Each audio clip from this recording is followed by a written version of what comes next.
ഡാനിഷ, ആ ഇപ്പൊ നീ എപ്പോഴും ഒറ്റയ്ക്കാണല്ലേ? പണ്ടൊക്കെ എന്തായിരുന്നു, എത്ര കൂട്ടുകാരന്മാരാ, 10 പേരെങ്കിലും ഉണ്ടാവും കൂടെ. ഇപ്പൊ അവരൊക്കെ എവിടെ പോയി? അതൊക്കെ പണ്ടല്ലേ സജിയേട്ടാ. ജീവിതം കരപറ്റാനുള്ള ഓട്ടത്തിൻ്റെ ഇടയ്ക്ക് എല്ലാവരും പല വഴിക്കായി. പഴയ ചങ്ങാതിമാരെങ്കിലും വിളിക്കാറുണ്ടാ?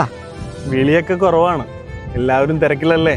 നിന്റെ കാര്യം ഭയങ്കര കഷ്ടമാണല്ലേ, ഞാൻ അറിഞ്ഞു. എങ്കിലും ഈ മോശം സമയത്ത് ചങ്ങാതിമാര് പറയുന്ന ഒരു തെണ്ടികൾ ഉണ്ടാവില്ല. സജിയേട്ടൻ പറഞ്ഞത് ശരിയാണ്. എൻ്റെ ജീവിതത്തിലെ ഏറ്റവും മോശം സമയത്തിലാണ് ഞാനിപ്പോൾ. എൻ്റെ കൂടെയുള്ളവരൊക്കെ അവരുടെ ഏറ്റവും നല്ല സമയത്ത്. എന്നിട്ടൊരു പട്ടി പോലും നിന്നെ സഹായിക്കാൻ. സജിയേട്ടാ, ഇപ്പം നിങ്ങൾ പറയണതൊക്കെ എനിക്ക് ശരിയാണെന്ന് തോന്നും.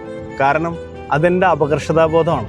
പക്ഷേ ഒന്നെനിക്ക് ഉറപ്പാണ്, നിങ്ങളൊന്നും പറയുന്ന വിളിച്ചാൽ വിളിയേക്കുന്ന ദൈവങ്ങളൊന്നുമില്ല എൻ്റെ കൂടെ. ഈ സുഹൃത്തുക്കളെന്ന് പറയുന്ന പട്ടികൾ മാത്രമേ ഉള്ളൂ.